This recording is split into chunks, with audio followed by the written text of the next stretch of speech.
नमस्कार दोस्तों, स्वागत है आपका अपने चैनल वॉइस ऑफ इतिहास पर। आज हम 1857 की क्रांति के इतिहास के बारे में प्रमाणिक तथ्यों के आधार पर जानेंगे। 1857 की क्रांति के क्या कारण रहे और क्या परिणाम रहा हो। इस चैनल पर आपको सभी ऐतिहासिक घटनाएं क्रमानुसार मिलेगी।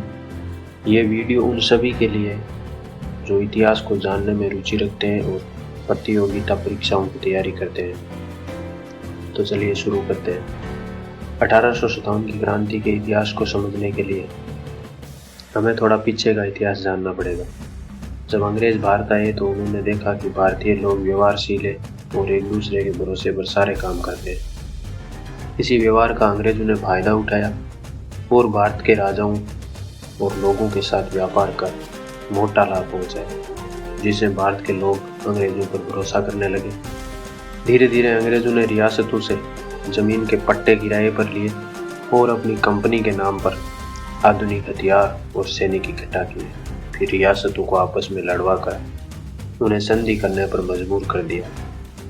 अंग्रेजों ने शुरुआत में साइक संधि कर राजाओं को विश्वास में लेकर धीरे धीरे राजनीतिक और सैनिक अधिकार सुरक्षित कर लिए।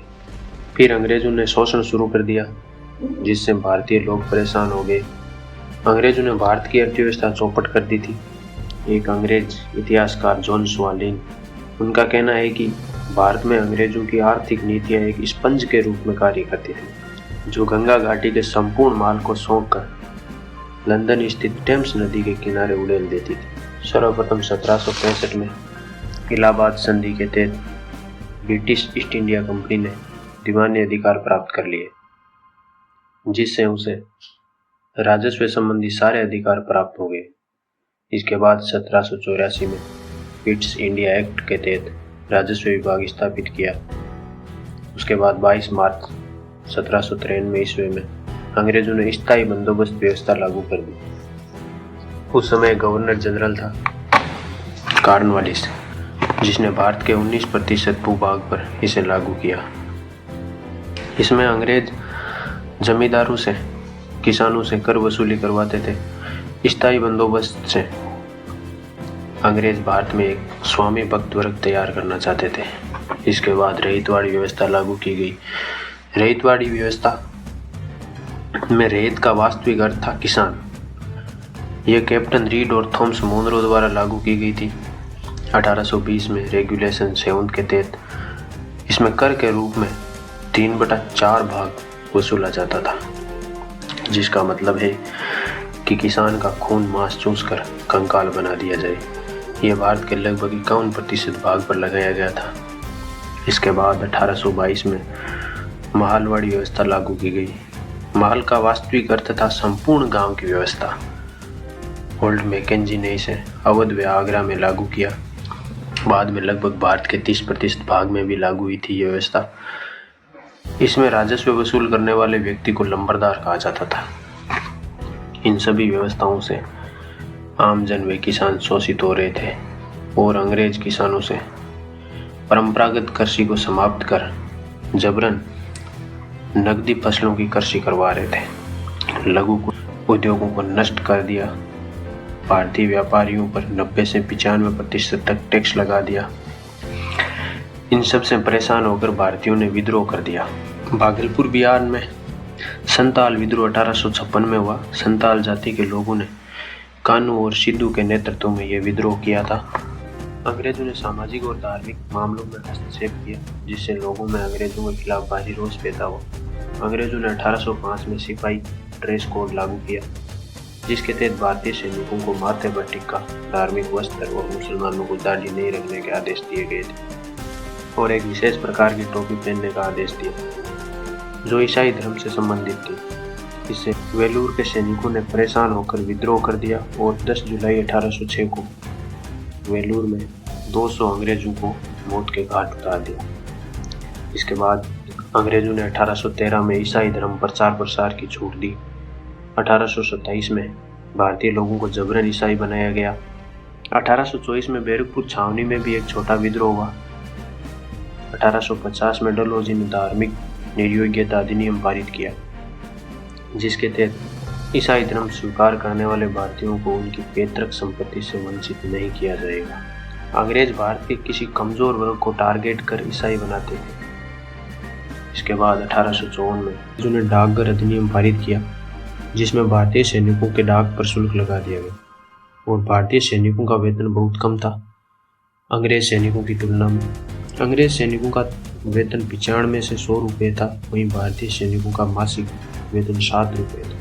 1856 में कैनिंग एक आदेश पारित करता है कि भारतीय सैनिकों को समुद्र पार बर्मा में सेवा देनी होगी। भारतीय सैनिकों ने विरोध किया और यहीं से सैनिकों में अंग्रेजों के विरुद्ध भावना उत्पन्न हुई। इन तमाम अत्याचारों से भारतीय आम जनता और सैनिक परेशान हो गए। एक तरह से भारतीयों ने खुद को शोषित पाया, तो इस गुलामी से आज़ाद होने के लिए जन जन में आक्रोश था। भारतीय लोगों और सैनिकों का विरोध चरम पर था। उसी समय अंग्रेजों ने जनवरी 1857 में भारतीय सेना में राइफल लागू की, जिसके कारतूसों पर गाय और सूअर की चर्बी लगी हुई थी। ये राइफल थी एनफील्ड राइफल।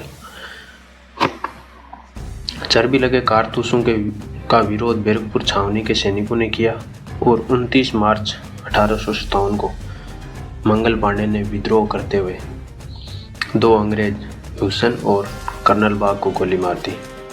8 अप्रैल 1857 को मंगल पांडे व उनके सहयोगी ईश्वरी पांडे को फांसी दे दी गई। 1857 की क्रांति की पहली गोली मंगल पांडे ने चलाई थी, लेकिन 1857 की क्रांति की शुरुआत 10 मई 1857 को मेरठ से हुई। 9 मई 1857 को जब मेरठ के सैनिक बाजार में घूम रहे थे, तो वहां की स्थानीय महिलाओं ने उन पर फिफ्तियां कसी, जिससे मेरठ के सैनिकों के स्वाभिमान को चोट पहुंची। ये बात सैनिकों के कलेजे पर लगी और अगले दिन 10 मई को मेरठ के सैनिकों ने क्रांति का बिगुल बजा दिया। 20वीं नेटिव इन्फेंट्री रेजिमेंट ने विद्रोह कर छावनी को लूटा और दिल्ली की ओर रवाना हुए। 12 मई को मेरठ के सैनिकों ने दिल्ली पर अधिकार कर लिया। बहादुर शाह जफर द्वितीय को क्रांति का विद्रोही नेता घोषित किया। अंग्रेजी सरकार ने निकलसन व हडसन को विद्रोह का दमन करने के लिए नियुक्त किया था। 20 सितंबर को इन दोनों ने दिल्ली को घेर लिया और युद्ध में निकलसन मारा गया। हडसन ने हुमायूं के मकबरे को घेर कर बहादुर शाह जफर को गिरफ्तार कर लिया। उसके सारे परिवार को गोली मारकर हत्या कर दी। हडसन ने दिल्ली पर अधिकार कर दिल्ली में हजारों भारतीयों का कत्लेआम करवाया। बहादुर शाह जफर को कैद कर रंगून जेल भेजा और हडसन के दिल्ली विद्रोह के दमन के साथ ही 1857 की क्रांति का दमन हो गया। ये सफल हो सकती थी, लेकिन भारतीय सैनिकों में आपसी तालमेल और उनके पास कोई योजना नहीं थी। इस क्रांति का असफलता का मुख्य कारण था रियासती राजाओं ने भारतीय सैनिकों का साथ न देकर अंग्रेजों का साथ दिया और भारतीय सैनिकों ने तय तारीख से पहले और अलग अलग स्थानों पर अलग अलग तारीखों को विद्रोह किया, जिससे अंग्रेजी सेना को एक के बाद एक विद्रोह का दमन करने में समय मिलता गया। अंग्रेजों के पास आधुनिक हथियार थे, जबकि भारतीय क्रांतिकारियों के पास सीमित मात्रा में हथियार थे। 1857 की क्रांति में कई जगह बड़े बड़े विद्रोह हुए, लेकिन वे एक सुनियोजित योजना से नहीं हुए। सभी अलग अलग दिन हुए, जैसे झांसी का विद्रोह 4 जून को, कानपुर का 5 जून को, लखनऊ जगदीशपुर का 12 जून को, इलाहाबाद 6 जून को और बरेली में भी हुआ था नसीराबाद में 28 मई को।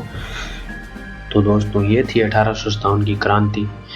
और 1857 की क्रांति में कई जगह बड़े बड़े विद्रोह हुए, लेकिन वे एक सुनियोजित योजना से नहीं हुए, सभी अलग अलग दिन हुए। अगर ये वीडियो अच्छी लगी हो तो चैनल को सब्सक्राइब कर देना। नमस्कार दोस्तों।